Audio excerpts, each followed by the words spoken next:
What is our purpose as man? What is the end of man? Most catechisms start with that question, right? Because if we're going to live this world right, we ought to know what we're here for. So the best way to know what a thing is for, or human is for in this instant, but I'm going to give you some metaphors, is to see what it can do, what it can only do.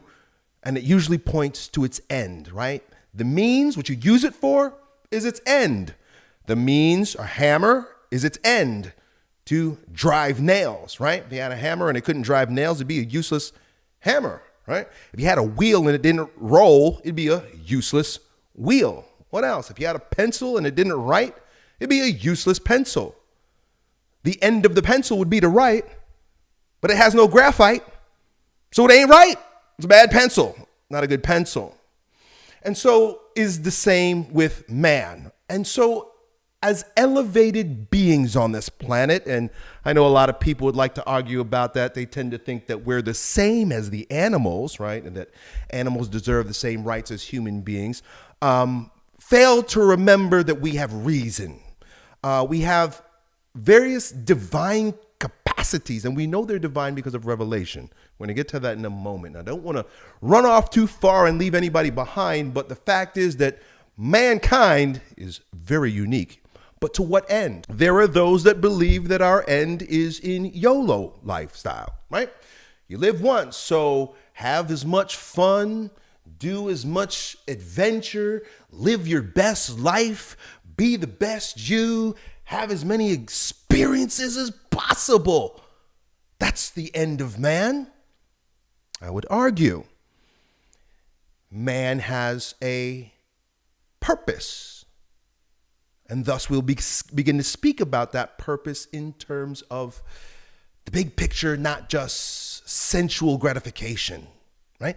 Is the end of man to blow his load, watch pornography and enjoy himself with himself?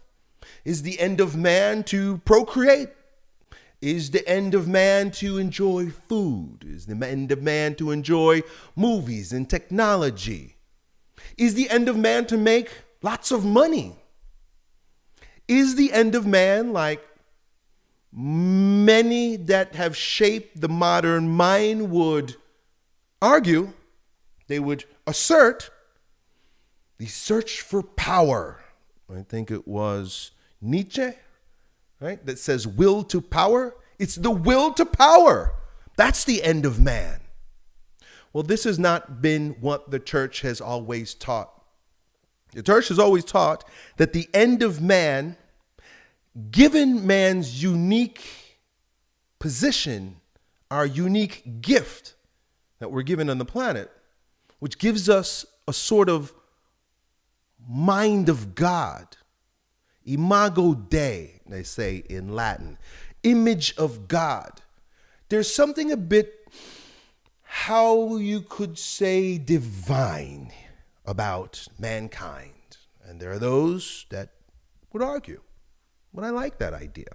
I not only like that idea, I believe that idea, and that idea has been revealed by our Creator.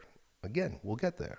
So we know that there's something unique about man that makes him a creator. We are likened unto our Creator. Now, it doesn't mean that birds can't create. I have a nice bird nest out in my backyard. This bird has an instinct to create these nests. My dog creates a hole. He digs holes. But man can take something from his imagination, not just his instinct. Man can take something from his imagination, something that has never been yet created. And he can take bits and pieces of created things and create an entirely new order of being, in essence, right? He can bring forth,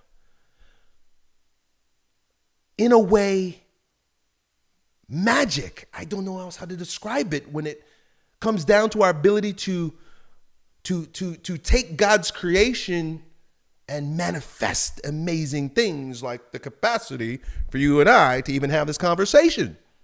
I'm talking to a camera plugged into a wire. It goes into my wall and then God knows where. At the end of the day, millions of people could watch this. How is that? Something unique about what man can do. God has given us dominion to do so. And so when it comes to the end of man, we look at his usefulness, his purpose, what he could propose. And it seems to be in some way almost endless. We act a lot like our Creator. And I think that's why the writers of the Bible say that we have that Imago Dei, image of God upon us. So the purpose of man, and it's consistent throughout all catechisms, throughout all of the Western tradition, is to know, love, and serve God in this life. You'll see this on your screen. To know, love, and serve God in this life, and to be happy with him in heaven forever.